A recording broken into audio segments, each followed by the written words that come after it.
இன்னும் நம் அனைவரும் ஆவலுடன் எதிர்பார்த்து கொண்டிருக்கும் பட்டிமன்றம் நடைபெறப் போகிறது. தலைப்பு என்ன என்றால், உயர்ந்த வாழ்வுக்கு உறுதுணையாக இருப்பது கல்வியா செல்வமா? கல்விதான் என்று ஆணித்தனமாக பேசுவதற்கு ஹாரிஷா, ஹுமேரா, ஆஷிகா அவர்களை அழைக்கிறோம். இல்லை இல்லை, செல்வம்தான் என்று ஆணித்தனமாக பேசுவதற்கு அர்ஷத், ஃபர்ஹான், அசார் அவர்களை அழைக்கிறோம்.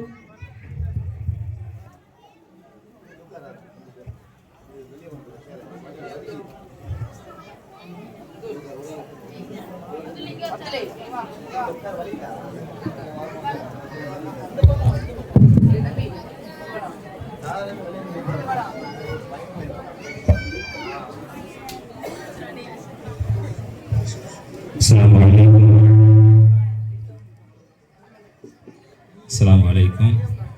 அப்துல்லா மைக்கு கொஞ்சம் சரி பண்ணுங்கன்னு ஆரம்பத்திலே சொன்னார். ஆனால் அவரை கூப்பிடும் போதே மைக் வேலை காமிக்குது. ஆண்டுதோறும் நம்முடைய அழைப்பை ஏற்று பிள்ளைகளுடைய அந்த பட்டிமன்றத்தை மிக சிறப்பாக நடத்தி கொடுத்து இருக்கக்கூடிய மன்னூர்பேட்டையினுடைய நூருல் ஹுதா மஸ்ஜிதினுடைய தலைமை இமாம், அன்பிற்குரிய நண்பர் மௌலானா மௌலவி அல் ஹாஃபில் அப்துல்லா அல் காஃபி ஹதரத் அவர்கள் இப்பொழுது இந்த பட்டிமன்றத்திற்கு நடுவராக இருந்து நடத்தி தருமாறு மிக்க அன்போடு அழைக்கிறோம்.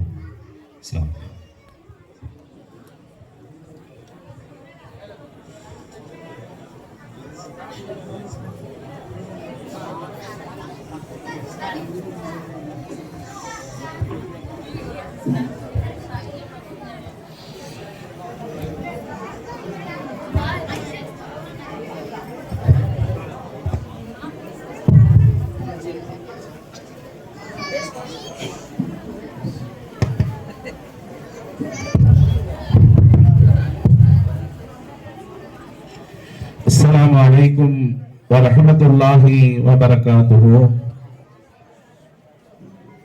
நான் சலாம் சொன்னேன்.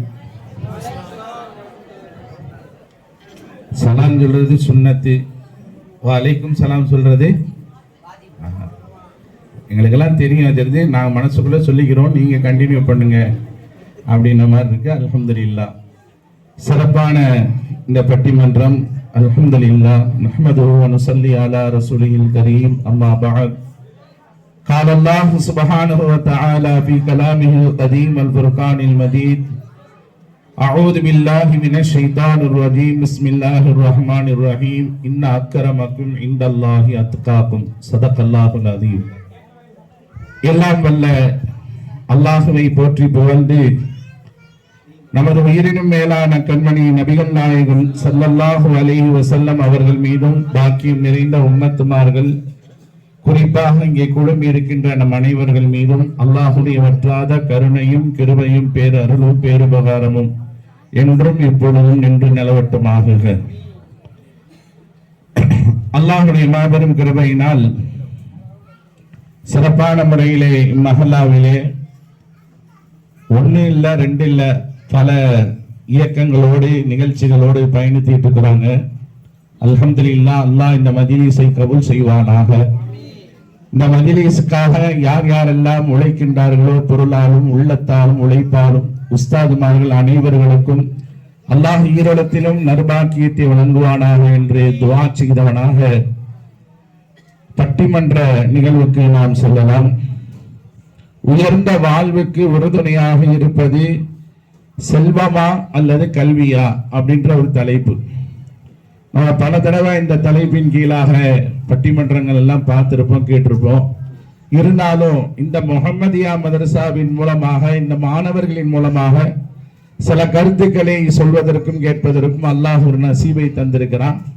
இன்ஷா அல்லாஹ் இவர்கள் மூலமாக சில கருத்துக்களை நாம் விளங்க இருக்கிறோம். பட்டிமன்றம் அப்படின்னாலே ஏதோ ஒரு டைம் பாஸ் என்று அல்ல, இரண்டு தரப்புகளும் கருத்துக்களை முன்வைப்பார்கள். அந்த கருத்துக்களில் முன்னோடியான விஷயம் என்ன அப்படின்றத இறுதியாக ஒரு தீர்ப்பு சொல்லப்படும். இதுல நகைச்சுவைகளை மட்டும் நம்ம நோக்கமாக பார்க்காம இதன் மூலமாக சில நல்ல விஷயங்களை நம்ம விளங்கணும். இப்ப பட்டிமன்றம்னா என்ன விளங்குறாங்க அப்படின்னா சிரிக்கிறது மட்டும்தான், அப்படின்னு நினைக்கிறாங்க. சிரிப்பு மட்டும் அல்ல பட்டிமன்றத்துடைய நோக்கம், சிந்திக்கவும் கூடும். அதுதான் இதனுடைய மஜ்லிஸினுடைய நோக்கம். பெரும்பாலும் இந்த நகைச்சுவைகள் மிகைத்திருப்பதனால இந்த பட்டிமன்றத்திற்கு முன்னோடியாக காமெடிகளை அதிகமா எதிர்பார்ப்பாங்க. இன்ஷா அல்லாஹ் காமெடிகள் ஒரு பக்கம் இருந்தாலும் கல்வியா அல்லது செல்வமா ஒருத்தருடைய வளர்ச்சிக்கு முக்கியமான காரணம் அப்படின்றத நம்ம பார்க்கணும். ஏன்னா இப்ப உள்ள பிள்ளைங்கள்லாம் கொஞ்சம் மற்ற பிள்ளைங்கிற மாதிரிலாம் இல்ல, கொஞ்சம் சுதாரிப்பாகவே இருக்கிறாங்க. அப்படிதான் ஒருத்தன் என்ன செஞ்சிருக்கிறான், தான் படிக்கக்கூடிய வாத்தியார்கிட்ட போய் சொல்லியிருக்கிறான், சார் எங்க தாத்தா செத்துட்டாரு சார், லீவ் கொடுங்கன்னு கேட்டிருக்கிறான். அவரும் பாவம்னு சொல்லி பையனுக்கு லீவ் கொடுத்து அனுப்பி விட்டுருக்கிறாரு வீட்டுக்கு.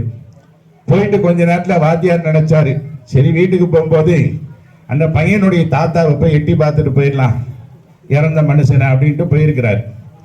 அங்க போய் பார்த்தா அவங்க தாத்தா, அந்த பையனுடைய தாத்தா, அவர் பாட்டு ஹாயின் கட்டில படுத்து கிடக்கிறாரு. இந்த ஆளுக்கு ஷாக் ஆயிருச்சு. கிட்ட போய் கேட்டாரு, நீ இந்த பையனுடைய தாத்தா தானே? ஆமா. உங்க பேரை வந்து நீங்க செத்துட்டான்ல லீவ் கேட்டான் அப்படின்னாரு. சண்டார பாவி அப்படியா கேட்டான்?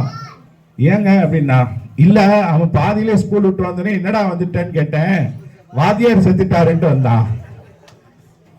இங்க தாத்தா செத்துட்டாருன்னு சொல்லி லீவ் எடுத்துட்டு வீட்டுல வந்து கேட்டதுக்கு தாத்தாட்ட கேட்டது என்ன சொன்னாரா, எங்க வாத்தியார் செத்துட்டாரு, நீ தான் அவர் வாத்தியாரா அப்படின்னு கேட்டானா. ஆக ரெண்டு பக்கமே கேம் விளையாண்டு ஆக லீவா எடுத்துட்டான். இந்த மாதிரிதான் மாணவர்களுடைய அவருடைய சுதாரிப்பு தன்மைகள் இருக்கிறது. இப்ப அந்த மாதிரி மாணவர்களை வச்சு பட்டிமன்றம் நடத்துறது சாதாரண விஷயம் கிடையாது. உண்மையாகவே அது ஒரு சுவாரஸ்யமா இருக்கும். நம்ம எல்லாம் யோசிச்சு பார்ப்போமே, அந்த வயசுல எல்லாம் நம்ம இந்த மாதிரி மதரசாக்கள்லாம் மைக்க பிடிச்சிருப்போமா? உண்மையாக மதரசா பக்கம் கூட எட்டி பார்த்திருக்க மாட்டோம்.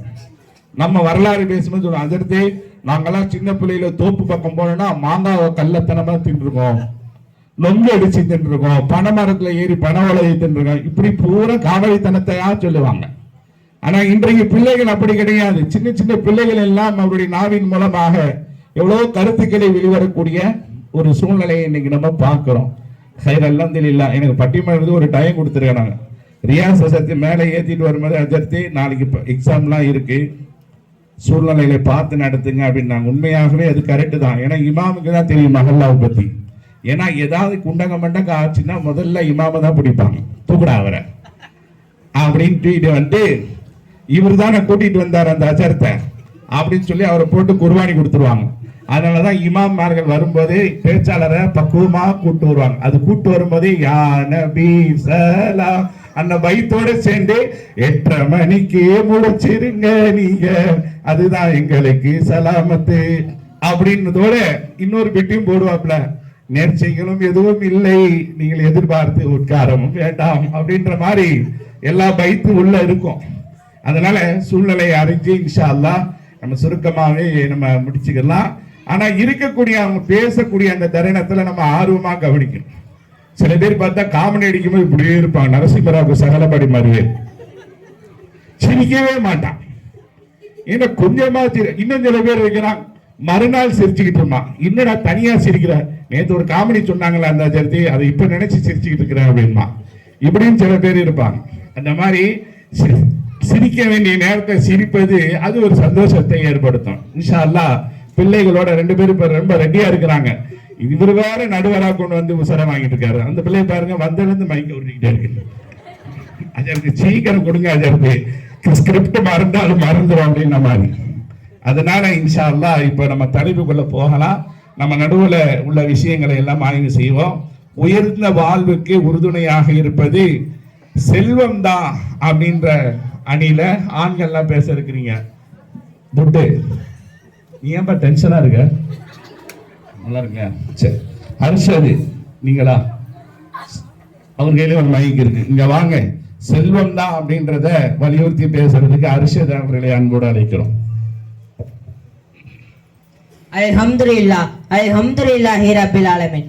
ஏக இறைவன் அல்லாஹ்வை புகழ்ந்து அருமை நாயகன் ரசூலுல்லாஹி ஸல்லல்லாஹு அலைஹி வஸல்லம் அவர்களை பின்பற்றி வாழும் ஒவ்வொருவர் மீதும் அல்லாஹ்வின் வற்றாத கருணை உண்டாக வேண்டும் என்று என் முதல் கண் சலாத்தை ஏற்றி வைக்கிறேன். அஸ்ஸலாமு அலைக்கும் வரஹ்மத்துல்லாஹி தஆலா பரகாத்துஹு. வலைக்கும் சலாம். நடுவர் அவர்களே, தலைப்பு என்ன என்பது நமக்கு நல்லாவே தெரியும். இருந்தாலும் எதிரணி சகோதரிகளுக்காக சொல்றேன். உயர்ந்த வாழ்வுக்கு உறுதுணையாக இருப்பது கல்வியா செல்வமா?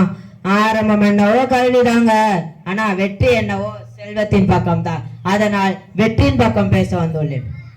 நடுவர் அவர்களே, அல்லாஹ் தாலா குர்ஆனில் 82 இடத்திலையும் அக்கீமு ஸலா வாத்து ஜகாத் என்று ஜகாத்தை கொண்டு செல்வத்துக்கு முக்கியம் கொடுத்திருக்கிறான்.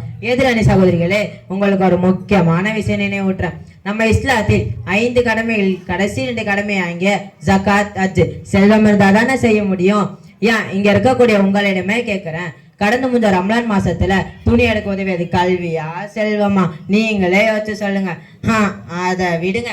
வாழ்வின் உயர்வுக்கு எது இருந்தாலும் அதற்கு உறுதுணையாக இருப்பது செல்வம் தான். உதாரணத்துக்கு பிள்ளை செல்வம், கல்வி செல்வம், அறிவு செல்வம், பொருள் செல்வம், இந்த மாதிரி பல செல்வம் இருக்கு. முன்னாடி உள்ள வார்த்தையை விட பின்னாடி உள்ள செல்வத்துக்கு தான் கன அதிகம். உண்மையா பொய்யா? நீங்களே சொல்லுங்க செல்வ சீமாட்டிகளே. இன்னும் நபி ஸல்லல்லாஹு அலைஹி வஸல்லம் அவங்க சொல்றாங்க, வாங்கும் கையை விட கொடுக்கும் கை தான் சிறந்தது. அவங்கள்ட்ட தான் இருக்கும். இதுலயே தெரியலையா? செல்வம் இருந்தாதான் குர்பானி கொடுக்க முடியும், செல்வம் இருந்தாதான் ஹக்கீகா கொடுக்க முடியும், செல்வம் இருந்தாதான் பிறருக்கு உதவியே செய்ய முடியும். நடுவர் அவர்களே, இந்த காலத்துல செல்வத்துக்கு தான் மரியாதை, படித்த படிப்புக்கு வேலையே இல்லை. எங்க இருந்து மரியாதை கிடைக்க போகுது? இந்த உலகத்துல படிப்பு இல்லாம கூட வாழ்ந்துடலாம், ஆனா பணம் இல்லாம வாழ முடியுமா? இதை தெரிந்துதான் திரைக்கடல் ஓடி திரவியம் தேடி என்ற ஔவையாரும் இல்லாரை எல்லாம் எள்ளுவர் செல்வரை எல்லாம் செய்வர் சிறப்பு என்று வள்ளுவரும் சொல்றாங்க. அதனால் கல்வி பயனற்றதுன்னு சொல்ல வரல, கல்வியை செல்வமாய் மாற்றி பயனற்றவில்லை என்றால் அது பயனற்றதுதான். ஆகவே உயர்ந்த வாழ்வுக்கு உறுதுணையாக இருப்பது கல்வி அல்ல செல்வம் தான் என்று என் உரையை நிறைவு செய்கிறேன். அஸ்ஸலாமு அலைக்கும் வரஹ்மத்துல்லாஹி தஆலா பரகாத்துஹு.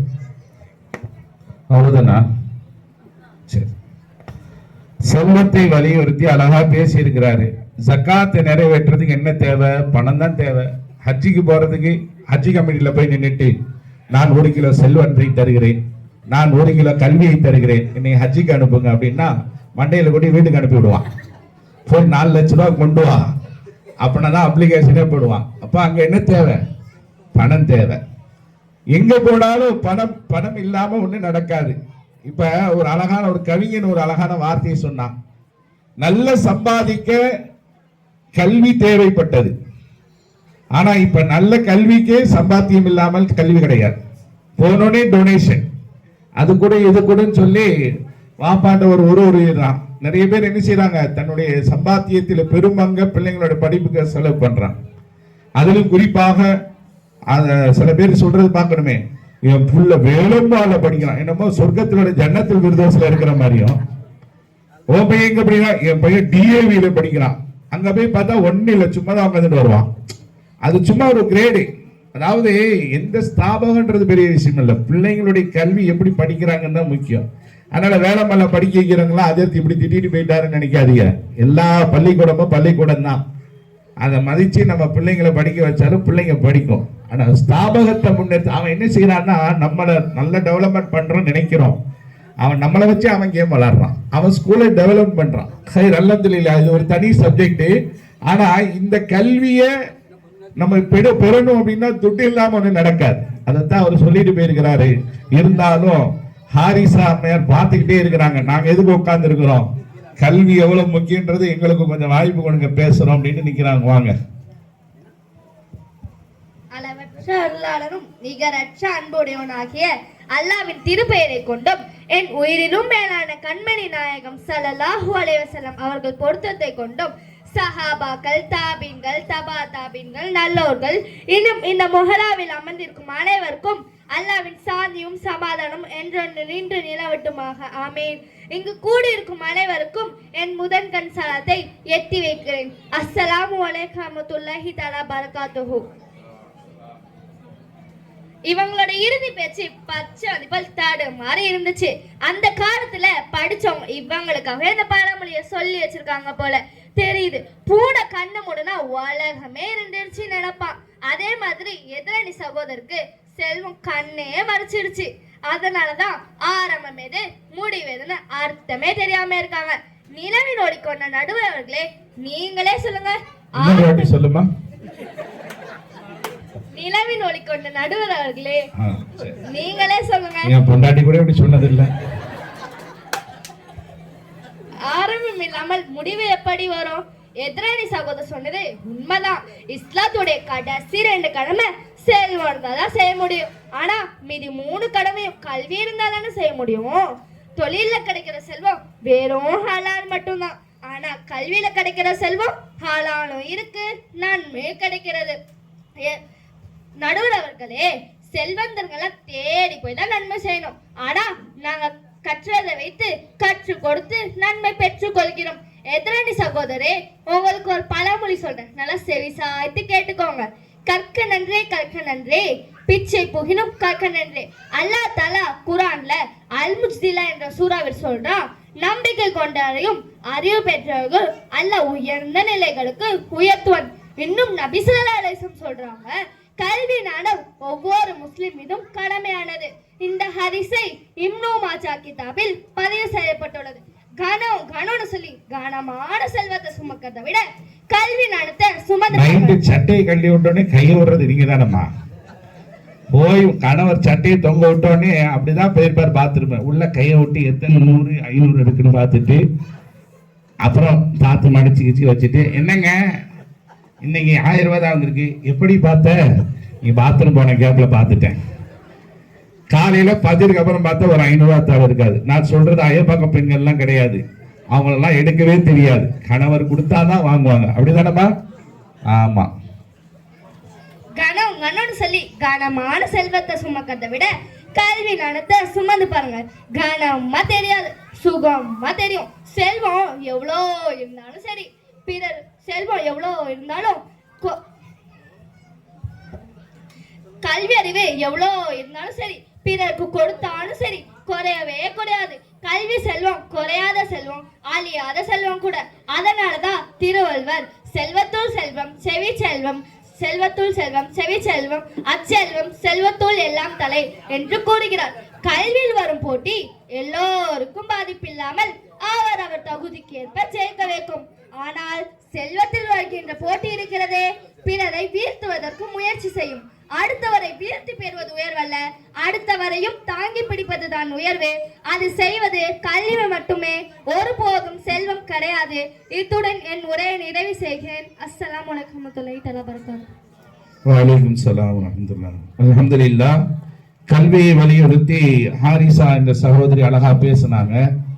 அவங்க சொல்லும் போது ஒரு விஷயத்தை பதிவு செய்தாங்க, நம்ம கவனிக்க வேண்டிய விஷயம். செல்வங்கள் கொடுக்க கொடுக்க, பணம் கொடுக்க கொடுக்க குறைஞ்சிக்கிட்டே போகும். ஆனா கல்வி கொடுக்க கொடுக்க அதிகரிச்சுக்கிட்டே போகும். ஒரு கல்வியை மற்றவங்களுக்கு போதிக்கும் போது அது மற்றவர்களுக்கும் போய் சேருது, போதிக்கக்கூடிய அவர்களுக்கும் கல்வி ஞானம் உயருது.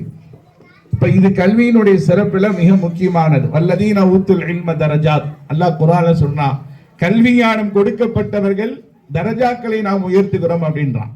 அப்ப இந்த கல்வியின் மூலமாக கிடைக்கக்கூடிய ஒரு பெரிய சிறப்பு என்னன்னா, செல்வத்தை கொடுத்தா குறையும், கல்வியை கொடுத்தா வளரும். இது கல்விக்கே உண்டான ஒரு சிறப்பு அப்படின்னு ஹாரிசா சொல்லி இருக்கிறத நான் கொஞ்சம் தகவல் வாசிச்சிருக்கேன். இப்ப அதுக்கு எதிரணியா ஃபர்ஹான் என்ற சகோதரர் வாங்க. போன வருஷம் பேசின இல்ல? மலை போல் உயர்ந்து நிற்கும் நடுவர் அவர்களே, எண்ணிக்கை இல்லாத மலை துளிகள் என்னை எருமமானு சொல்ற. அதாவது ஒருத்தன் சொன்னானா, எங்க அப்பா என்னைய சின்ன பிள்ளையில கண்ணுக்குட்டி கண்ணுக்குட்டின்னு கூப்பிடுவாரு அப்படின்னா. அப்படியா, பரவாயில்லையே, செல்லமா கூப்பிட்டுருக்காரு, வளர்ந்த ஆளா இருப்பான்ல, இப்ப எப்படிடா கூப்பிடுறாருன்னு எரும மாடுன்னு கூப்பிடுறாரு. என்னன்னா கண்ணுக்குட்டிக்கும் எரும மாடுக்கும் வளர்ந்தா அதே தான், 2 மாடு தான். ஆனா அது கூப்பிடுற முறைகள் அது அந்த மாதிரி. மாலை போல மலர்ந்திருக்குமா அப்படின்ன போது எனக்கு பக்குன்னு இருந்துச்சு. மலை போலையா? சரிப்பா, 2 ஒண்ணுதான். சரி. மலை போல உயர்ந்து நிற்கும் நடுவர் அவர்களே, எண்ணிக்கை இல்லாத மலை துளிகள் போல் வார்த்தையை அள்ளி தெளிக்கும் எனது அணியினரே, கடல் போல் காட்சி அளிக்கும் முகலாவாசிகளே, கலை இழந்து நிற்கும் எனது எதிர் அணியினரே, உங்கள் அனைவருக்கும் நான் முதல் கண் சலாத்தை ஏற்றி வைக்கிறேன். அஸ்ஸலாமு அலைக்கும் வரஹ்மத்துல்லாஹி தஆலா பரகாத்துஹு. புத்தான பூச்சிகளே, நீங்க சுகம் சுகம்னு சொல்லிட்டு போயிடுவீங்க, ஆனா அந்த கல்வியால ராணா மாவுல ரெடி எங்களுக்கு தானே தெரியும். அவ்வளவு சுகமா இருக்குன்னா எங்க புக்ஸ் எல்லாம் நீங்க எடுத்துக்கோங்க, உங்க கிஃப்ட்ஸ் எல்லாம் நாங்க எடுத்துக்கிறோம். என்ன சரிதானே? கல்வி மட்டும்தான் வாழ்க்கையை உயர்த்தணும்னு பேச வந்த சகோதரியே, உங்ககிட்ட ஒண்ணு கேட்கிறேன். உங்க செல்ல வாப்பா வெளியில இருந்து வரும்போது அவங்க கையில ஃப்ரைட் ரைஸ் பிரியாணி இருக்குதா பாப்பீங்களா, இல்ல நோட்டு பேனா இருக்குதா பாப்பீங்களா? ஆனா இது ரெண்டுத்துல எது எதிர்பார்த்தாலுமே பணம் கொடுத்துதான் வாங்கணும். யானைய பானைக்குள்ள வச்சு மறைக்கிற மாதிரி இவங்க செல்வத்தை கல்வியை வச்சு மறைக்க பாக்குறாங்க. ஆனா இது ரெண்டுமே நடக்காத விஷயம். சகோதரி அறிவுக்கே சொந்தக்காரரான சகோதரி செவி சாய்த்து கேட்க சொன்னாங்க. சொன்ன மரியாதைக்காக செவி சாய்த்து கேட்டா காதுல எறும்பு ஊர்ந்ததை போல இருந்துச்சே தவிர வேற சொன்ன ஒண்ணுமே புரியல. நடுவர் அவர்களே, அவங்க சொன்னது என்னன்னு கேட்டு சொல்றதுக்கு முன்னாடி கொஞ்சம் நான் சொல்றது அவங்க கிட்ட தெரிவிச்சிடுங்க. ஏட்டில் உள்ளது ஏற்றுகின்ற வரைதான் பாயும். நீ பேசுறத பார்த்தா எழுதி கொடுத்த மாதிரியே இல்லையே, அப்படியே வேற மாதிரில இருக்கு. பிராக்டிஸ் மாஷாஅல்லாஹ். ஏட்டில் உள்ளது எட்டுகின்ற வரைதான் பாயும், பணம் பாதாளம் வரை பாயும். சகோதரி ஒரு அழகான பழமொழி சொன்னாங்க, கற்கை நன்றேனே. ஆனா அதனுடைய பின்விளைவு எஜுகேஷன் லோனுக்காக பேங்க் வாசல்ல வெயில நிக்கிறவங்களுக்கு தான் தெரியும் செல்வத்தோட முக்கியம் என்னன்னு. இப்படியே நீங்க கல்வின்னு பேசிட்டு இருந்தீங்க வச்சுக்கோங்களேன், வருங்காலத்துல நீங்களும் நிப்பீங்க போல தெரியுது. தங்க மனம் கொண்ட தலைவரே, நம்ம 3 சகோதரிகளுடைய தந்தைமார்களிடம் சொல்லிடுங்க. அவங்க விதவிதமா துணி கேட்க மாட்டாங்களாம், மேட்சிங் சாலே கேட்க மாட்டாங்களாம். ஏன் நகை வேண்டவே வேணாமா, வெறும் பேப்பர்ல கல்வின்னு எழுதி கொடுத்தா மட்டும் போதுமா. ஆனா அது எழுதுற பெண்ணு கூட பணம் கொடுத்துதான் வாங்கணும். தன்னுடைய தந்தை எதுக்கு பார்த்து பேசி யாரும் பொண்ணு கொடுக்க மாட்டாங்க, சரியான கஞ்ச போயிட அப்படின்ட்டு. தன்னுடைய தந்தையிடம் தான் பிடிச்ச முசலுக்கு 3 கால நிக்கிறாங்க. பார்த்தா எடுத்த தவறான வாதத்துல கூட ஒத்த கால நிக்கிறாங்க. நடுவர் அவர்களே, உஸ்தாத்மார்களே, எனக்கு ஒரு சந்தேகம். கல்வி கற்றவர் சாதனையாளரா இல்ல கல்விக்கு உதவியவர் சாதனையாளரா? நடுவர் அவருக்கு நல்லாவே தெரியும். கல்வி கற்றவர் வெறும் வெற்றியாளர், கல்விக்கு உதவியவர் தான் சாதனையாளர் என்று. என்ன நான் சொல்ற சரிதான நடுவர் அவர்களே? அந்த காலத்துல இருந்து இந்த காலம் வரை செல்வம் எவ்வளவு முக்கியம்னு தெரியுமா? தமிழ்நாட்டுக்காக வஉசி அவர்கள் கப்பல் வாங்குவதற்கு வக்கீல் முகமது அவர்களிடம் 2 லட்சம் கொடுத்து உதவின்னு வச்சுக்கோங்களேன், தமிழ்நாட்டு மானமே கப்பல் ஏறி இருக்கும். அப்படிப்பட்ட பரம்பரையிலிருந்து வந்த பாசமலர்கள் நாங்க. அடிமைத்தனத்தை ஒழித்தது பணம், அதிகாரத்தை கொடுத்தது பணம், தலைமைத்துவத்தை தந்தது பணம், இன்பத்தை தந்தது பணம், தலை நிமிர்ந்து வாழ்வதற்கு தேவை பணம், அவசரத்துக்கு 2 லட்சம் கொடுத்து உதவியது பணம். நடுவர் அவர்களே, வாழ்க்கையிலும் சரி வாட்ஸ்அப்லயும் சரி ஸ்டேட்டஸ் தான் முக்கியம் என்று கூறி இத்துடன் உரை நிறைவு செய்துவிட்டு விடைபெறுகிறேன். அஸ்ஸலாமு அலைக்கும் வரஹ்மத்துல்லாஹி தஆலா பரகாத்துஹு. வலைக்கும் ஸலாம் வரஹ்மத்துல்லாஹி பரகாத்துஹு. செல்வத்தை பற்றி அழகாக தன்னுடைய வாதங்களை அடுக்கடுக்காக ஃபர்ஹான் அவர்கள் முன்வைத்தார்கள். அவர் சொன்ன ஒரு செய்தியில நம்ம கவனிக்க வேண்டிய விஷயம் என்னன்னா, என்னதான் காலங்காலமா கணவர் வீட்டுக்கு உழைச்சாலும் இப்ப உள்ள ட்ரெண்ட்ல போன் அடிச்சிருவாங்க. ஒரு 6 மணிக்கு போன் வருது வீட்டுல இருந்துன்னா என்னன்றது நமக்கு எங்க என்ன வரும்போது ஃப்ரைட் ரைஸ் ஒன்னும் நூடுல்ஸ் ஒன்னும் வாங்கிட்டு வந்து அங்க பாருங்க. நிறைய பேர் சிரிக்கிறாங்க, எவ்வளவு பேர் வாங்க விட்டுருக்காங்க பாருங்க.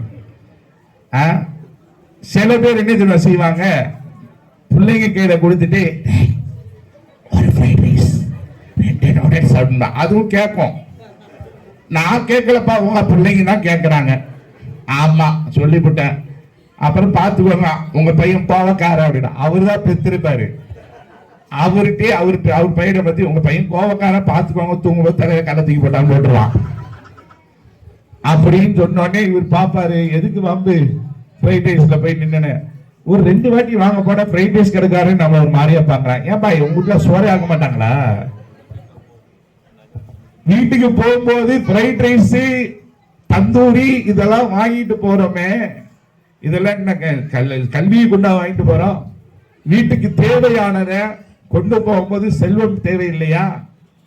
அதே போல பிள்ளைங்களுடைய செலவிற்குல இருந்து வீட்டு செலவுல இருந்து ஒரு கணவர் மாசம் முடிஞ்ச பிறகு 30ஆம் தேதி நான் 1 கிலோ கல்வியை கொண்டு வந்திருக்கிறேன், இதை வைத்து நீ குடும்பம் நடத்து அப்படின்னா முர்ரா தலாக்க செய்தான்.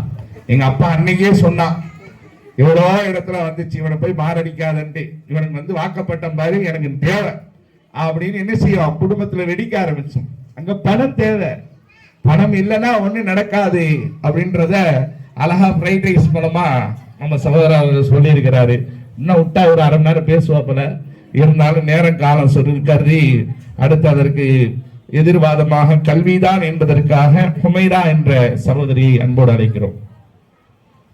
கர்ஜனை போல் தீர்ப்பு அளித்து மிரள வைக்கும் நடுவர் அவர்களே, சிறுத்தையை போல் சீரிப்பாயும் எனது அணியினரே, மானை போல் எங்கள் கருத்துக்களை கண்டு அனிமல்ஸ் பேராவே இருக்கமா, மானை போல் எங்கள் கருத்துக்களை கண்டு பயந்து ஓடும் எதிரணியினரே, ஆலமரம் போல் படர்ந்திருக்கும் முஹல்லவாசிகளே, உங்கள் அனைவருக்கும் என் முதல் கண் சலாத்தை அர்ப்பணிக்கிறேன். அஸ்ஸலாமு அலைக்கும் வரஹ்மத்துல்லாஹி தஆலா பரகாத்துஹு. நடுவர் அவர்களே, என் எதிரணிக்கு சவாலா சொல்றேன், யானை பானைக்குள்ள மறைக்க முடியாதா? மறைக்கிறது என்ன? கல்வி அறிவிந்தா அதை பார்க்கவே முடியும். அதுக்குதான் புத்தகத்தை திறந்து பார்க்கணும்னு சொல்றது. ஆட தெரியாதவருக்கு தெருக்கோணலாம். அது போல கல்வி உங்க அறிவுக்கு இல்லைன்னா அடி வாங்கிதானே ஆகணும். செல்வத்தை பத்தி இவ்ளோ பேசுறீங்க, கல்வி ஞானம் ஒண்ணு இல்லைன்னா கையில இருக்க பணம் பெட்டிக்கு போறதுக்குள்ள பறந்து போயிடும். அறிவின் சுடராக இருக்கும் நடுவர் அவர்களே, கல்வி எவ்வளவு முக்கியம்னு நமக்கு நல்லாவே தெரியும். இருந்தாலும் இவங்களுக்காக ஒரு உதாரணம் சொல்றேன். உடம்புல உள்ள எல்லா உறுப்பும் வேலை செய்யணும்னா மூளையோட செயல்பாட்டு ரொம்ப முக்கியம். அது போலதான் உறுப்பு என்ற செல்வம் வேலை செய்யணும்னா மூளை என்ற கல்வி ரொம்ப அவசியம். இது என் எதிரணி சகோதரருக்கு இருக்கா இல்லையானே தெரியல. படிக்கவே மாட்டாங்க. இதுல வர நாங்க முசல பிடிக்கிறோம்னு எங்களே குறை சொல்றாங்க. நாங்க ஒன்னும் முசல பிடிக்கல, நாங்க பிடிச்சது உடும்பு பிடி. எதிரணி சகோதரரே, எதிரணி சகோதரரே, இவ்ளோ தைரியத்தோடையும் தன்னம்பிக்கையோடையும் பேசுறீங்கன்னா காரணம் கல்வியா செல்வமா? இப்படி ஏறி வந்த ஏனிய ஒதுக்கி வச்சது போல கத்துக்கிட்டு வந்த கல்விய மறைச்சிட்டு பேசாதீங்க. இதுல வேற டைலாக் எறும்பு புத்துக்குள்ள போகுது, பணம் பாதாளத்துல போகுதுன்னு. நீங்க கல்வியோடைய உறுதுணைய மாத்தி புரிஞ்சுக்கிட்டீங்க. தன்னுடைய புத்தகத்திலயும் கல்லூரியிலும் படிக்கிறது மட்டும் படிப்பு இல்ல, தான் வாழ்க்கையில எல்லா அனுபவம் கல்வி சார்ந்ததுதான். இன்னும் செல்வம் மனிதனை உயர்த்துதா இல்ல மனிதன் செல்வத்தை உயர்த்துறாங்களானே தெரியல. ஆனா கல்வி ஒருவரை கட்டாயமா உயர்த்தும். நேத்தே ஒரு சம்பவம் நடந்துச்சு. அருமை சகோதரர் ஃபர்கானே எடுத்துக்கோங்க. நேத்து அவங்க 20 ரூபாய் வச்சு ஜூஸ் குடிச்சாங்க. ஆனா இன்னைக்கு அவங்க பாக்கெட்ல 1 ரூபாய் கூட இல்ல. பணம் என்னைக்கும் நிரந்தரம் இல்ல. ஒரு ஜூஸ் அவளுக்கு வாங்கி கொடுத்துருக்கானே. இதுவே உங்களை எடுத்துக்கோங்க நடுவர் அவர்களே. நீங்க இளம் வயதுல வாங்கிய பட்டம் நீங்க முதியவரானாலும் உங்களை விட்டு மாறுமா? நீங்களே சொல்லுங்க. சகோதரிய, ஒரு நிமிஷம். நீங்க சொல்றது இந்த பட்டமா இல்ல படிச்சு வாங்கின பட்டமா? வாங்கின பட்டத்தை தெளிவாக சொல்லுங்க. கல்வி அறிவு இல்லாதவங்களா இப்படிதான் பேசுவாங்க. நீங்க சொல்லுங்க. சொர்க்கத்தின் மாஞ்சா விடுற பட்டத்தை சொல்லிட்டு இருக்காமா? நீங்க சொல்லுங்க. சொர்க்கத்தின் சொப்பனமே இந்த பட்டிமன்றத்துக்கு ஏத்த சொன்ன. நீங்க சொல்லுங்க. சொர்க்கத்தின் சொப்பனம் இந்த பட்டிமன்றத்துக்கு ஏத்த மாதிரி அலிரலில் அவங்க கிட்ட யூதர்கள் கேட்டாங்க, கல்வி சிறந்ததா இல்ல செல்வம் சிறந்ததான்னு. அதற்கு அலிரலில் அவங்க என்ன தீர்ப்பு கொடுத்தாங்க தெரியுமா? கல்வி நல்லோர்களின் சொத்து, பணம் தீயோர்களின் சொத்து. கல்வி நம்மை காக்கும், பணத்தை நாம் தான் காக்க வேண்டும். கல்விக்கு நண்பர்கள் அதிகம், பணத்திற்கு எதிரிகள் தான் அதிகம். கல்வி அதிகமாகிக் கொண்டே போகும், பணம் குறைந்து கொண்டே போகும். கல்விக்கு கேள்வி கணக்கு இல்லை, பணத்திற்கு கேள்வி கணக்கு தான் உண்டு. நடுவர் அவர்களே, இந்த தீர்ப்பை நினைவுல வச்சு நீங்களே நல்ல தீர்ப்பு அளிப்பீங்க நம்புறேன். இத்துடன் என் உரையை நிறைவு செய்கிறேன். அஸ்ஸலாமு அலைக்கும் வரஹ்மத்துல்லாஹி தஆலா பரகாத்துஹு. வலைக்கும் ஸலாம் வரஹ்மத்துல்லாஹி பரகாத்துஹு. சையதுனா அலி ரலியல்லாஹு அன்ஹு அவர்கள்ட்ட ஒருத்தர் கேள்வி கேட்டாங்க. இந்த எந்த கேள்வி அப்படின்னா, இன்னைக்கு பட்டிமன்றத்துல பயணிச்சுட்டு இருக்கிறோம்ல, இந்த தலைப்புல கல்வி சிறந்ததா அல்லது செல்வம் சிறந்ததா அப்படின்னு கேட்டு இதற்கு 10 விதமான பதில நீங்க சொல்லணும். 10 பேர் வந்து அலி ரலியல்லாஹு கேட்டாங்களாம். 10 பேரு இந்த கேள்வி கேட்டாங்க. ஆனா கேள்வி ஒண்ணு, ஆனா 10 பேருக்கு 10 விதமான பதில் சொல்லணும் அப்படின்னாங்க. வீரத்தின் விளை நிலம் அலி ரலியல்லாஹு அவர்கள் 10 பேருக்கு 10 விதமான பதில் சொன்னாங்க. அது என்ன பதில்னா, இந்த சகோதரி சொன்ன அந்த 10 விஷயம் தான். அதாவது செல்வத்தை கொடுக்க கொடுக்க குறையும், அதாவது கல்வி கொடுக்க கொடுக்க குறையாது. செல்வத்தை நம்ம பாதுகாக்கணும், கல்வி நம்மளை பாதுகாக்கும். செல்வத்தை நம்ம பாதுகாக்கணும். பாருங்களேன், செல்வங்க வச்சிருக்கவங்க பூரா நைட்டு பூரா பெட்டு கடியில் அடிக்க வச்சுட்டு மேலே பெட்டை போட்டுட்டு தூங்கவே வராது. எந்த நேரத்தில் இன்கம் டாக்ஸ் வருமோ, செல் டாக்ஸ் வருமோ, ரெய்டு வருவாங்களோ பார்த்துருக்கீங்களா? இந்த மாதிரி நிறைய அல்லாஹ்வுடைய அச்சத்தோடு செல்வந்தர்களாக வாழக்கூடிய நல்லடியார்களை குறை சொல்லல. ஆனால் வருவாயை தவறாக பயன்படுத்தி தவறான வழியிலே பயணிக்கக்கூடிய அந்த செல்வந்தர்களை சொல்றேன். நிறைய நபர்கள் கோடி கோடியா வச்சிருப்பாங்க, ஆனா படுத்தா தூக்கம் வராது. ஆனா அந்த பக்கம் பார்த்தா கேர் ஆஃப் பிளாட்ஃபார்ம், அடுத்த வேலைக்கு சோறுக்கு வழி இல்லாம இருப்பாரு, ஆனா கொசுக்கடியில கூட சுகமா தூங்கிட்டு இருப்பார்.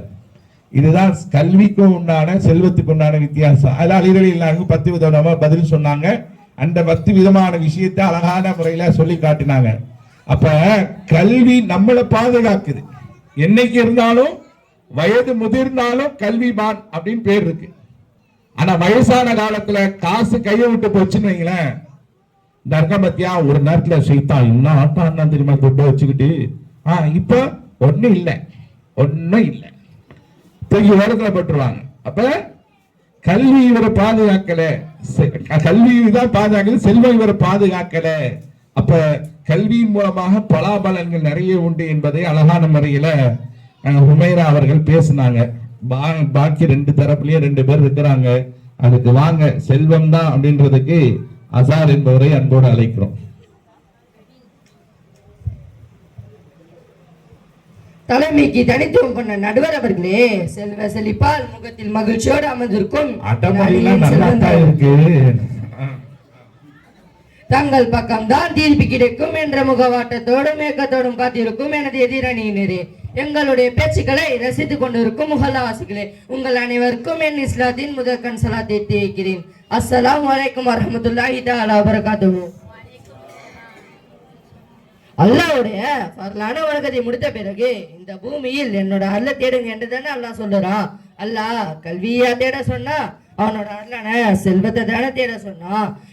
நம்ம நபி ஸல்லல்லாஹு அலைஹி வஸல்லம் அவங்க அன்பு மனைவி செல்வசி மாட்டி கதீஜா ரலியல்லாஹு அன்ஹா அவங்க பணத்தை முறையா சம்பாதிச்சு அதை தீனுக்காக செலவு செய்ததா தானே மலக்குமார்களின் தலைவர் கூட சலாம் சொல்ல ஆசைப்பட்டாங்க.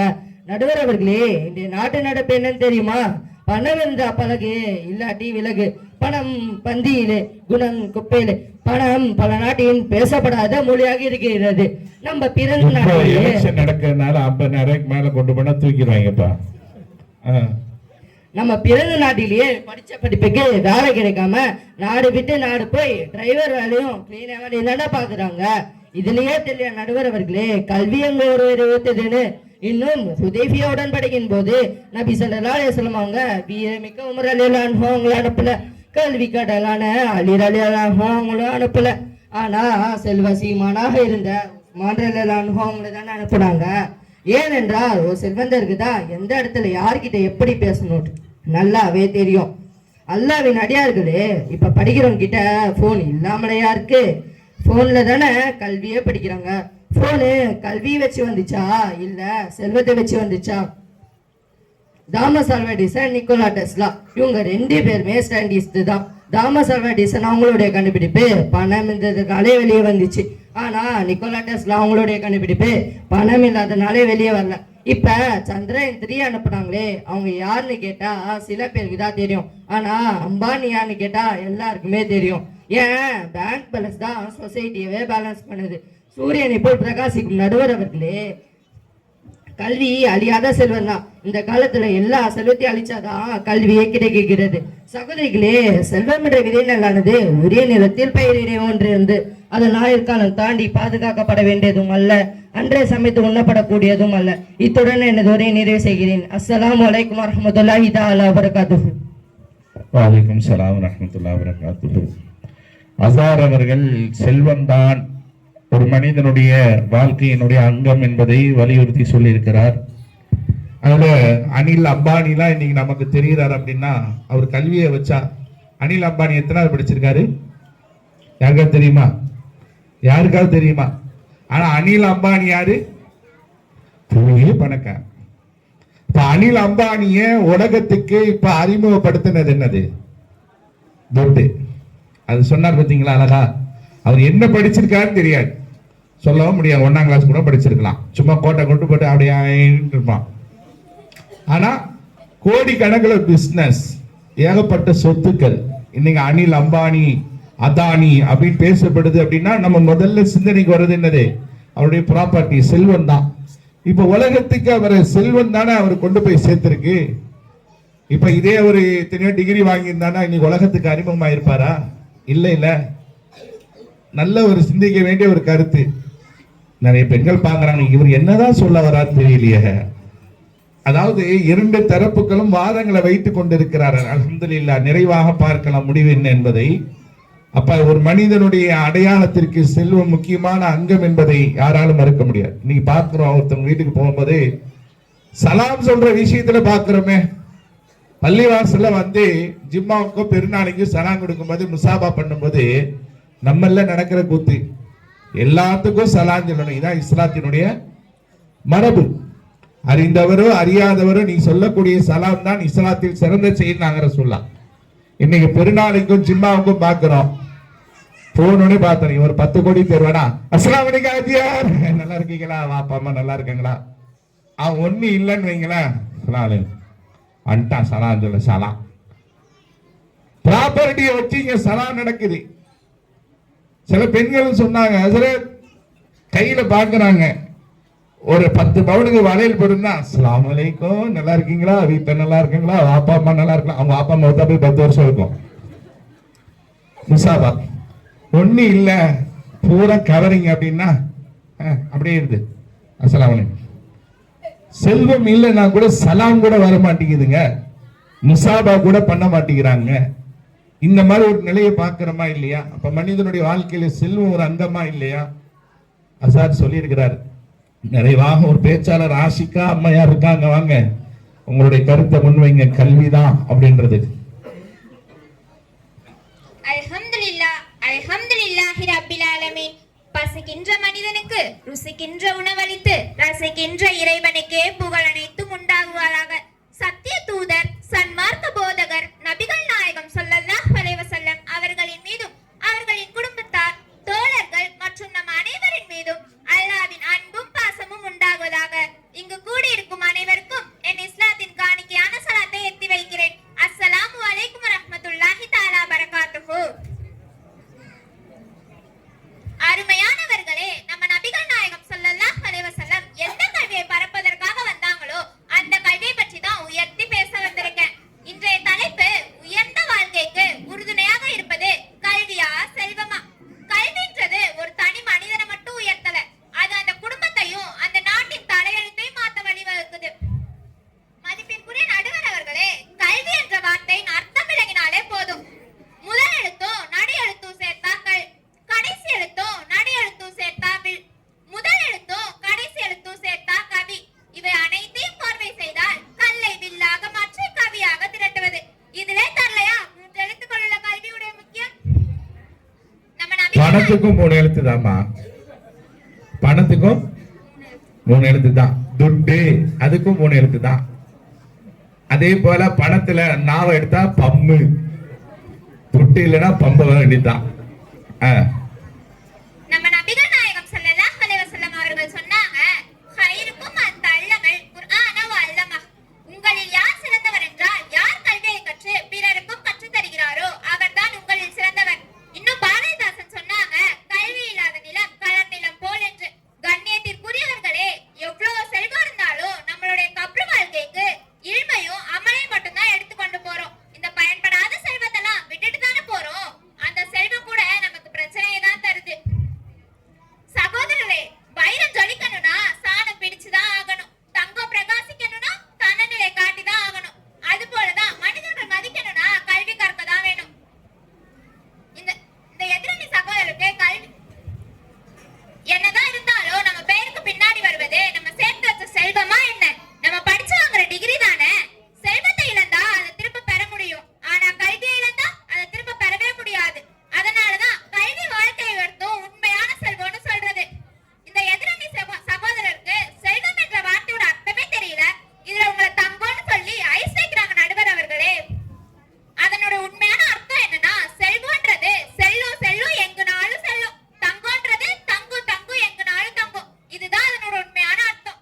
இந்த விஷயமே போதும், கல்வியின் பக்கம் நியாயமான தீர்ப்பு வழங்குவீங்க என்ற நம்பிக்கையுடன். அப்ப இனிமேட்டு நடலாம் வாங்கிக்க மாட்டீங்கல்ல? கல்வியின் பக்கம் நியாயமான தீர்ப்பு வழங்குவீங்க என்ற நம்பிக்கையுடன் எனது உரையை நிறைவு செய்கிறேன். வாஹிர் தவானா அல்ஹம்துலில்லாஹி ரப்பில் ஆலமீன். அஸ்ஸலாமு அலைக்கும் வரஹ்மத்துல்லாஹி தஆலா பரகாத்துஹு. வலைக்கும் சலாம் வரஹ்மத்துல்லாஹி வபரகாத்துஹு. ரெண்டு தரப்புலையும் அல்ஹம்துலில்லாஹ் ரொம்ப சிறப்பான முறையில தன்னுடைய வாதத்தை முன் வச்சாங்க. இப்ப சுருக்கமா சாட்டா செல்வந்தா அப்படின்றதுக்காக ஒரு நிமிடம், ஏன்னா இதுக்கு முன்னாடி எதுவும் ஸ்கிரிப்ட்ல பேசியிருப்பாங்க. இப்ப சுயமா ஒரு நிமிடம் உங்களுடைய சிந்தனைகள் பட்டதை நீங்க எடுத்து வைங்க. யார் வரீங்க? வா, ஏன்னா நீ தான் நடுவில் மைக்கு பிடிச்சி பேசினாரு.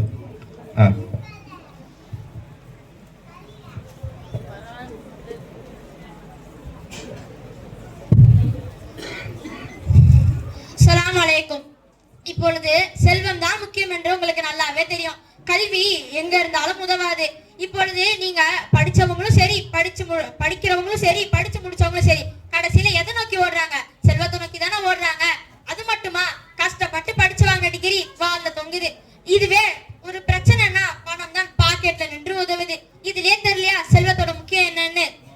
இவங்க கல்வின்னு பேசுறாங்களே, இந்த கல்வியால ஒரு பிறருக்கு உதவ முடியுமா? முதலில் இந்த செல்வத்தை வச்சு பிறருக்கு உதவ முடியும்.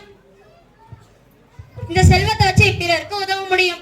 இப்பொழுது ஒருத்தருக்கு பசிக்குது என்றால் நம்ம கல்வியை வச்சு ஏதாச்சும் பண்ண முடியும். ஏதாச்சும் ஒரு பிரயோஜனம் இருக்கிறதா? செல்வம் இருந்தால் அவருடைய பசியை தீர்க்கலாம். அதில் நம்மளுக்கும் நன்மை கிடைக்கிறது. அஸ்ஸலாமு அலைக்கும் வரஹ்மத்துல்லாஹி தஆலா வபரகாத்துஹு. மாஷா அல்லாஹ், தன்னுடைய சுய கருத்தை அழகா பதிவு செஞ்சிருக்கிறாரு. பேசுறது ரெண்டாவது, சரி நான் பேசுறேன் அப்படின்னு சொல்லி மைக்க பிடிக்கிறது அது பெரிய விஷயம். அவர் பேசினது வந்து அவருடைய தாட்ல ஏற்பட்ட ஒரு விஷயம், சிந்தனையில வந்தது. நிறைய பேரு இந்த கொரோனால ஒரு ப்ராசஸ் நடந்துச்சு. என்ன தெரியுமா? இந்த பருப்பு டப்பால இருக்கக்கூடிய 500 நோட்டு எல்லாம் வெளியே வந்துச்சு. சுபஹானல்லாஹ், ஏதோ ஒரு இடத்துல 7 லட்சம் ரூபாய் சேர்த்து வச்சிருக்கிறாளாம் அரிசி டப்பால. அதெல்லாம் அப்ப பாருங்க எவ்வளவு ஆட்டையை போட்டிருப்பாங்க பாருங்க. ஆனா இந்த செல்வம் வந்து இல்லாம குடும்பத்தை நகர்த்தவே முடியாது. அது உண்மைதான்.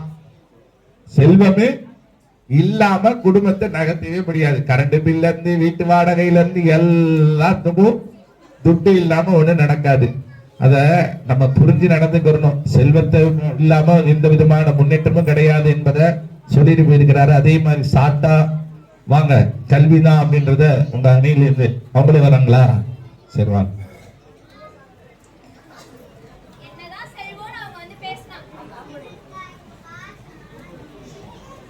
என்னதான் செல்வம்னு அவங்க வந்து பேசினாலும், எந்த ஒரு பேங்க் போனாலும் நம்ம செல்வப்பட்டதா போறோம். ஆனா அந்த பேங்க்ல ஒரு ஃபார்ம் ஃபில் பண்ண சொல்றாங்களே, அதுக்கு எது தேவைப்படுது? உங்க செல்வமா தேவைப்படுது? இது கல்விதானே தேவைப்படுது. அதெல்லாம் மறைச்சிட்டு பேசாதீங்க. பேங்குக்கு போறதே பேமெண்ட் தானம்மா.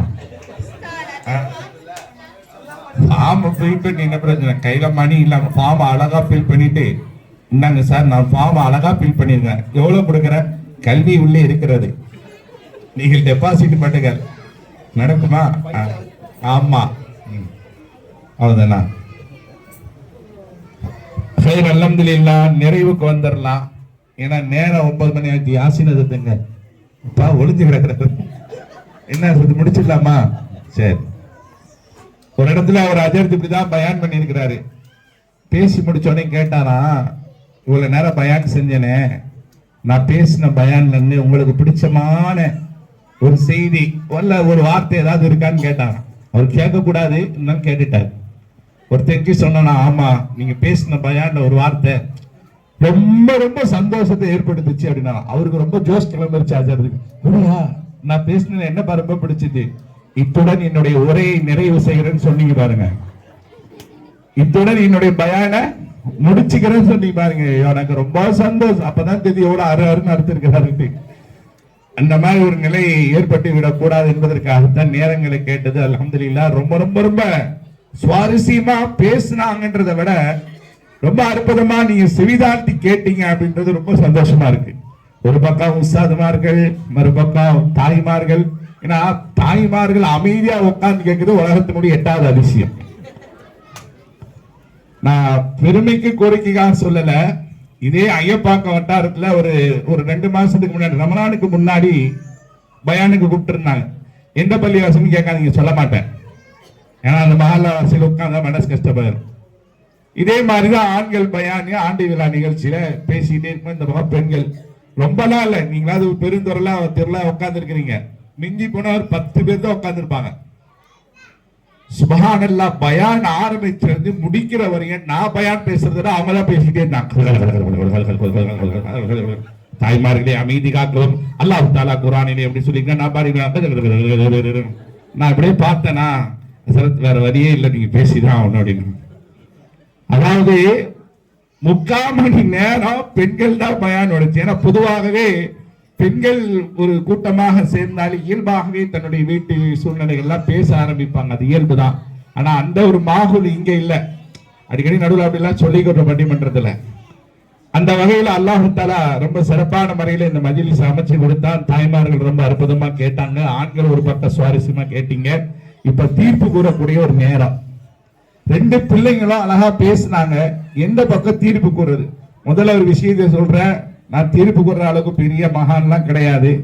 இருந்தாலும் நடுவர் என்ற அடிப்படையில பட்டிமன்றத்தினுடைய நியதி ஒன்று இருக்கு. 2 தரப்புலையும் பேசின வச்சு ஒரு தரப்புல ஏதாவது ஒரு விஷயத்தை நம்ம சொல்லணும்.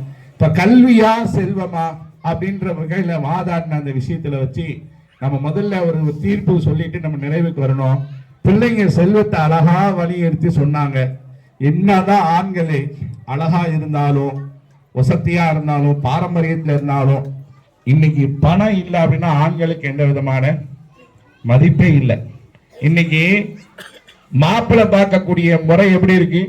பெண்கள்கிட்ட எப்படிப்பட்ட மாப்பிளமா வேணும்னு கேட்டா, படிச்சிருக்காரா, நல்லா இருக்கிறாரா, தொழுகையாளியா இருக்கிறாரா, தக்குவாவா இருக்கிறாரா, பாரம்பரிய குடும்பமா இருக்கா, பெண்ணை வச்சு பாதுகாத்து வாழ்வாரா, இதெல்லாம் பாக்குறது இல்ல. எவ்வளவு சம்பளம் வாங்குறாரு, பேச்சே அதிகாரமா இருக்கு. அதான் நான் கேட்டேன், எப்பா கல்யாணத்துக்கு முன்னாடி பேமெண்ட்டே இவ்வளவு அதிகமா இருக்குன்னா கல்யாணத்துக்கு பின்னாடி என்ன அடி வாங்குவானோ தெரியல. எவ்வளவு உண்மையிலே எனக்கு தெரிஞ்சு ஒரு வரன் வந்துச்சு. என்ன வரன்னா, பெண்ணுக்கு மாப்பிள்ளை பாக்குறாங்க. கொஞ்சம் அமைதியா இருங்க. பெண்ணுக்கு மாப்பிள்ளை பாக்குறாங்க. எப்படிப்பட்ட மாப்பிள்ளை வேணும்னு கேட்டா அவங்க சொன்ன வார்த்தை என்ன தெரியுமா? மாப்பிள்ளை 2 லட்சம் ரூபாய் சம்பளம் வாங்கணும். மாப்பிள்ளை 2 லட்சம் ரூபாய் சம்பளம் வாங்கணும். ஒரு ஈமான்தாரியா, நல்ல தொழுகையாளியா, பிள்ளைய வச்சு பாதுகாக்கிற அளவுக்கு நல்ல ஒழுக்கமானவரா, அல்ஹம்துலில்லாஹ் பொருத்தமான பிள்ளையா இருந்தா அப்படி வாயிலே வரல. 2 லட்சம் ரூபாய் வேணும். 2 லட்சம் ரூபாய் சம்பளம் வாங்கணும். ஏன் 2 லட்சம் ரூபாய்? என் மூத்த மருமகன் 2 லட்சம் ரூபாய் வாங்குறான். அதான் நான் சொன்னேன், 2 லட்சம் ரூபாய் வாங்குற மாப்பிள்ளை இருக்கிறான். ஆனா நைட் ஆனா தண்ணி அடிப்பான், பரவாயில்லையான்னு தண்ணி அடிப்பான். ஹராமான விஷயத்துல ஈடுபடுவாங்க. 2 லட்சம் ரூபாய் இருக்கணும், எல்லாம் இருக்கணும். இப்ப பணத்தை வைத்து இன்றைக்கு தீர்மானிக்கக்கூடிய ஒரு நிலையை பார்க்கிறோம். அப்ப பணம் தான் ஒரு மனிதனுடைய திருமண வாழ்க்கையை தீர்மானிக்கக்கூடிய ஒரு விஷயம். மகர் எவ்வளவு போடுவீங்க? மகர் எவ்வளவு போடுவீங்க? அவர் சொல்றாரு 101 ரூபாய் எழுதுறா அப்படின்னா பிச்சைக்கார பயவுள்ள இவன்கிட்ட போய் பொண்ணை கொடுக்கிற மாதிரி. அவர் உடனே கண்ணியமா எழுதுறோம் 10 கிராம் 10 பவுன் அப்படின்னா மாப்பிள்ளை நல்ல செருப்பம். அங்க துட்டுதான். ஆனா அங்க செல்வத்தை வச்சா அப்படின்னா ஒண்ணு நடக்காது. அங்க செல்வம் தான் முன்னாடி நிக்குது. கல்வியை வச்சா ஒண்ணு நடக்காது. ஒரு நேரத்துல சஹாபாக்கெல்லாம், சஹாபியத்தான பெண்மணிகள்லாம் திருமணம் முடிக்கும் போது மகருக்கு பணம் இல்லை என்றாலும் சூறா போது நான் அதை மகரா ஏத்துக்கிறேன். நான் நீங்க ஒத்துக்குருவாங்களா? பாத்திமா பீவிக்கும் அப்துல் காதருக்கும் கல்யாணம் நடக்குது. உதாரணத்துக்கு சொல்றேன், வேற யாரும் லிங்க் பண்ணி விட்டுறாருயா. அந்த அம்மா பாத்திமா சொல்லுது, அப்துல் காதர்ட்ட ஒண்ணும் இல்லையாமா, அவர் அர்-ரஹ்மான் சூரா ஓதுறாரமா, அதை நீ மகரா ஏத்துக்கிற. அடி ஓடுறா அவன, நான் அர்-ரஹ்மான் சூரா ஓதுறாரமா, அதை நான் மகரா ஏத்துக்கணுமா? எவ்வளவு மாப்பிள்ளை பார்த்த சண்டையே வந்துடும். அதே போல 10 பொன் நல்ல நெக்லஸ் நியூ மாடல்ல போடுறாரமா, நல்ல மாப்பிள்ளை. எப்படி அங்க செல்வம் இல்லை அப்படின்னா அங்க கல்யாணமே ஒண்ணு கூடாது. அப்ப செல்வத்தில் தான் அதிகமான ஒரு முக்கியத்துவம் இருக்கிறது என்றாலும் கூட தீர்ப்பு இதான். என்ன தீர்ப்பு? செல்வம் தேவைதான், இல்லைன்னு சொல்லதான். ஆனா செல்வத்தை விட ஒரு படி மேல கல்விதான் நிக்குது. ஏன் தெரியுமா? இன்னைக்கு நான் இங்க வந்து உட்கார்ந்து இருக்கிறேன்னா, நான் இங்க வந்து உட்கார்ந்து உங்களுக்கு முன்னாடி பயான்ல பட்டிமன்ற நடுவரா உட்கார்ந்து இருக்கிறேன்னா, எனக்கு 10 கோடி இருக்குன்னா யாசின் அஜித் கூப்பிட்டாரு. ஒருவேளை அஜத்தை பார்த்தா இருக்குமோ? அப்படின்னா இல்ல. இமாம் எப்படி கல்வியை கொண்டு வந்தது? இன்றைக்கு என்னை இந்த இடத்துல வந்து உட்கார வச்சது என்ன? செல்வம் இல்லையே, செல்வம் இல்லையே, கல்விதானே.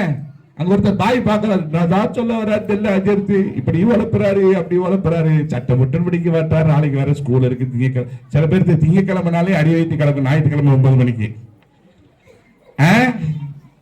செல்வம் தேவைதான் என்றாலும் செல்வத்தை விட கல்வி இருக்குல்லவா, அந்த கல்விதான் ஒரு மனிதனை உயர்த்தும். இதுதான் முன்னணி. ஒரு மனிதனுடைய வாழ்க்கையிலே தரஜாவை ஏற்படுத்துவது கல்விதான். அந்த கல்வியை முறையாக கற்றால் அல்லாஹு தாலா எல்லா பலன்களையும் நமக்கு தருவான். அதுல எந்த சந்தேகமும் இல்லை. ஒரு விஷயத்தை நம்ம விளங்கணும். ஒரு கல்விமான் கல்வியை கற்றதற்கு பின்னாடி உலக கல்வியா இருக்கட்டும், மார்க்க கல்வியா இருக்கட்டும், உலக கல்வி கட்டா BCom, BA, BFA, MSc, BSc, IC, ICO எல்லாம் எழுதுறான் பேருக்கு பின்னாடி சொல்றா. அது மார்க்க கேள்வியை கேட்டாலும் மௌலானா, மௌலவி, அல்ஹாபில், காரி, அது இது பாக்கவி, அது இது போடுறாங்க. கல்விமான்களுக்கு கிடைக்கக்கூடிய ஒரு சிறப்பு என்னன்னா, பேருக்கு முன்னாடியோ பின்னாடியோ அந்த பட்டத்தை மென்ஷன் பண்ற ஒரு பாக்கியம். இதே செல்வம் வச்சிருக்கான் ஒருத்தர், அப்துல் காதர், 10 கோடி ரூபாய் பேங்க்ல, 10 கோடி ரூபாய் லாக்கர்ல, 10 கோடி ரூபாய் கையில, 10 கோடி ரூபாய் மனைவிட்ட எவனா போடுவானா? மறுநாள் கலவாண்டு போயிடுவான். பார்க்க பக்கிசா மாதிரி இருக்கு, எத்தனை கோடி வச்சிருக்கா? யாராவது போடுவாங்களா பேருக்கு முன்னாடியோ பின்னாடியோ எனக்கு இவ்வளவு பணம் இருக்கு, இவ்வளவு கோடியில சொத்து இருக்குன்னு? வச்சிருந்தா கூட கமுக்கமா வச்சிருமா. நம்ம எப்பவுமே இல்லாத மாதிரியே காட்டிக்கணும், இல்லைன்னா வந்துடுவாங்க கடன் கேட்க. செல்வத்தை மறைக்கிறான், ஆனா கல்வியை வெளிப்படுத்துறாங்க. இதுதான் கல்விக்குண்டான சிறப்புகள். அந்த வகையில செல்வமா கல்வியா அப்படின்னு ரெண்டும் மனுஷ வாழ்க்கைக்கு தேவைதான். ஆனா செல்வத்தை விட கல்வியே மனித வாழ்வுக்கு முன்னோடி உயர்ந்ததாக இருக்கிறது என்பதை தீர்ப்பு கூறி, இந்த தீர்ப்பு நம்ம எல்லாம் கல்வி கற்கணும்ன்றதுக்காக கொடுக்கிறேன். நீங்க வெளியில போயிட்டு பத்தியாடா ஜெயிச்சிட்டா அப்படின்னு சொல்லக்கூடாது. ஏன்னா செல்வம் இல்லாம கல்வி வராது. சரிங்களா? நாளைக்கு திருமணம் முடிச்சுட்டு நீங்க போகும்போது வீட்டுக்கு கணவர் வரும்போது பேக்கெட்ல பேமெண்ட் இல்லாம கல்வியோடு வந்தா நீங்களே அடிக்கதான் போவீங்க. அதனால செல்வம் தேவை, அதை விட கல்விதான் முக்கியத்துவம். அந்த கல்வி கற்கக்கூடிய விஷயத்துல நம்ம கவனம் செலுத்தணும்.